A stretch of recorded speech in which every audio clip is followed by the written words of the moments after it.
What's up, guys? Welcome back to the channel. So today is Wednesday. Kind of got more of an update for y'all on the car and kind of what all is damaged inside the motor. So there is damage inside the motor. Today's video is just going to be kind of a brief one, going over what all is messed up. Yeah, more damage than I was expecting, honestly. Wasn't just a lifter. So I guess let's just jump into it, man. So like I said, today's Wednesday. Monday after work and then Tuesday after work, I came over to the shop and, you know, just been grinding, man. Grinding on getting these heads off and, you know, to figure out what's wrong with the car. So I am by no means a mechanic, so I'm just going to show y'all what's damaged as far as determining what exactly caused what damage. I don't know, you know what I mean? I'm not a mechanic, man. I just took this shit apart, and, you know, the heads are actually relatively easy. Wasn't as bad as I thought. I've never taken the heads off this car or any car ever before. I've never done any type of motor work to anything before. So this is new to me. But, you know, I work for GM, though, so I have access to a program that they have that will basically kind of walk you through a job step by step. So I've been using that when I need it, but honestly, as far as getting the heads off, this shit is honestly pretty self-explanatory. So I'll show y'all kind of, I guess, what I had to do to get the heads off. Just in case, I'm sure there's probably videos out there that actually show people doing it, but I'll just give you a quick rundown on what you got to do to get the heads off. It's really not that hard. My car is really gutted, so honestly that makes things a lot easier. I have a lot less stuff in the engine bay, but let me give you a quick rundown on how to break the car down, and then we'll go over what's actually damaged with the vehicle. So let's go ahead and jump into the rundown on that. All right, man, so y'all can see I got the heads off, so the block is open. We're gonna go through all the parts that I have taken off, man, and this will probably be the easiest way to explain by just showing you the parts that I had to remove and going from there. Like I said, I do have a lot of things taken off. So for example, like for a stock Camaro, you're gonna have covers on top of the valve covers. You're gonna have like shields on the exhaust manifolds, just a bunch of little shit like that, man, that you'll have to end up taking off. But got the intake manifold off, intake manifold, throttle body, got that off, right? Got the catch can. There's a bunch of evap related tubes that you got to disconnect. So that one that's plugged into my manifold, that's for the brake booster line.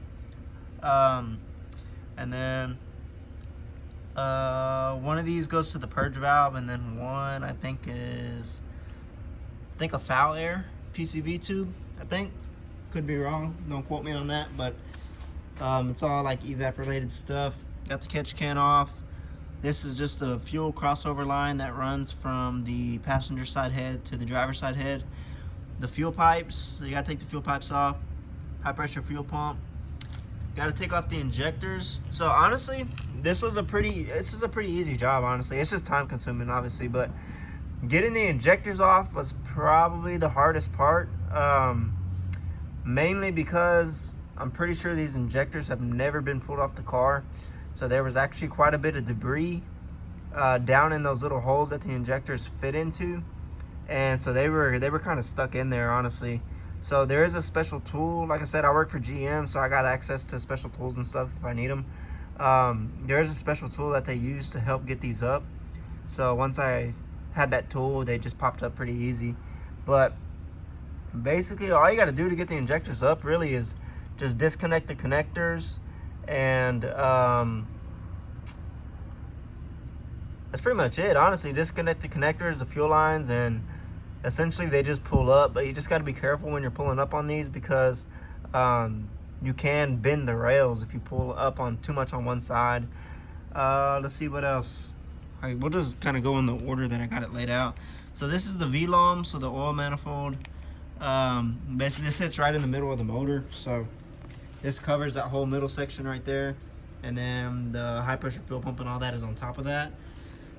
Let's see. These are, so this is gonna be like the heater hoses here, and then you got a radiator hose right there. Just bolts for everything right there. These are the rocker arms in those bags. Valve covers. So the valve covers are pretty easy. You just got I think 10 bolts on each one that you got to take off. So just all the way around 10 bolts. You don't got to take the coils off if you don't want to. You can, you know, obviously if you want to, but you don't have to. Just disconnect those PCV hoses from it. Same thing on the other side. Water pump or water manifold, whatever you want to call it, has a water pump on it, or coolant manifold, whatever y'all want to call it. Anyways, got to take that off to get the passenger side head off. Plug wires, obviously. Don't got to take out the plugs. I left them in the head. And then the heads. That's pretty much it, man. Exhaust manifold. So those are the gaskets for the exhaust manifold. You got to take those off, obviously, to get the heads off. But honestly, you really don't have to do that until the end, really. It's really one of the last things you got to take off, pretty much. Depending how you want to do it. I mean, the order is kind of up to you. But got the cylinder heads. Coolant reservoir, you do got to take the coolant reservoir out. Forgot about that. I forgot I had it sitting over here on the side. But yeah, man, that's really, honestly, that's pretty much everything. And then once you have the heads off, you have access to the lifters and whatnot. But now, real quick, let's go over the damage on everything, man. Okay, so actually I forgot about all the connectors and stuff. So there are a bunch of connectors. There's going to be connectors on the fuel injectors, connectors on the coils, the oil, I think it's the oil pressure sensor. There's two sensors that are mounted up here, and then there's another sensor on the water pump that's up here in the front. And then a bunch of sensors on the back. I think they connect into the harnesses that have the that are with the fuel rails, I believe. The connector for the throttle body, that connector. This one is for the intake manifolds. That's for the map sensor. And then this red one, I'm trying to think what that one is. Let's see.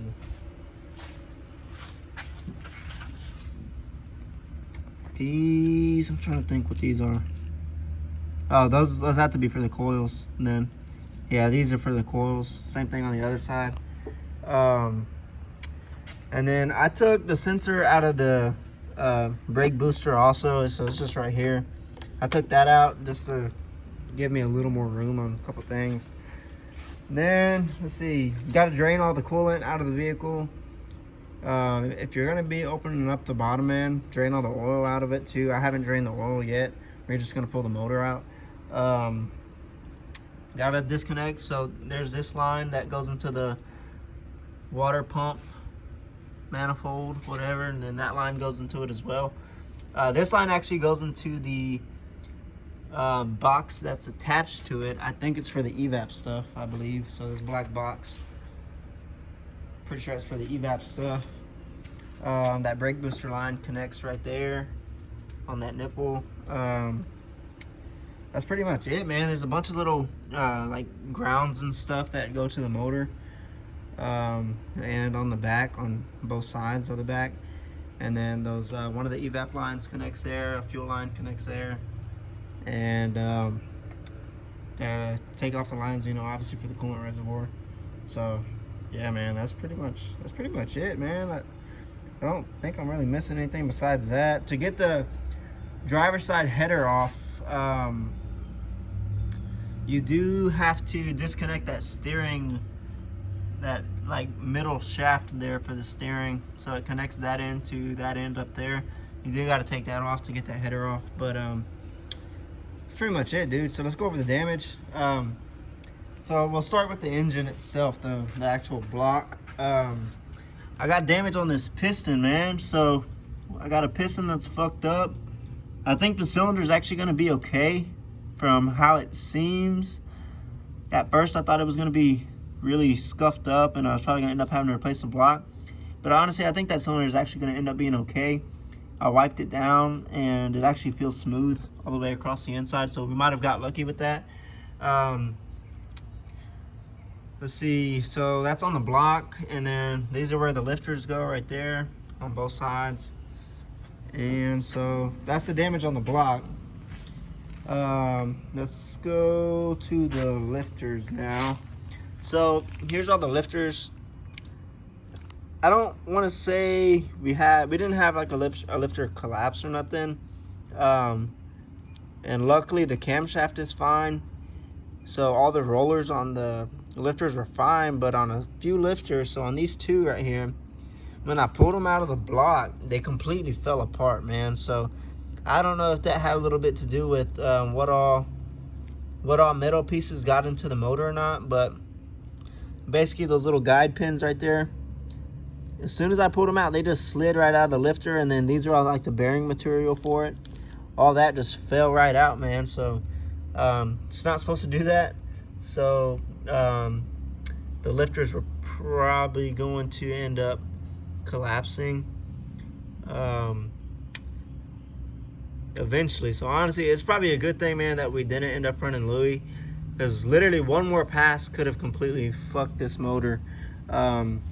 So I'm glad, you know, I made that decision to not race him, man, because honestly it could have been way worse. At least right now I think I can salvage the block. So here's the head. This is gonna be the bottom of the head here. At first I really didn't notice any damage, but I posted the pictures, and which I haven't looked at them anything really that close yet, but I posted the pictures and some people pointed out some things that I didn't catch. So one, this valve is cracked. You can see that crack there on the right side, right in the middle on the right side. So that valve is cracked. So this is the intake valve, I believe. And then also the seat for the valve, I'm not sure if y'all can see it good. Let's see. You can see that valve is chipped and stuff too. And then it even looks like it has a hole in it right there. Or right there. But you can see the seat up there is all chipped and stuff as well. There you go, that's a little more clear for y'all. So it's all chipped up all the way around that and stuff. So obviously that's gonna have something to do with the problem. And then also on top of the head, one of these retainers is broke. About half of it is broke for the valve. So I'm not sure if that has anything to do with. I'm not sure what exactly caused what, but there's, you know, a retainer that's broke. The valve is obviously fucked up. The seat is fucked up. The piston is messed up, and then the lifters just fell apart, man. So that's where we're at, guys. Ran through the damage with y'all.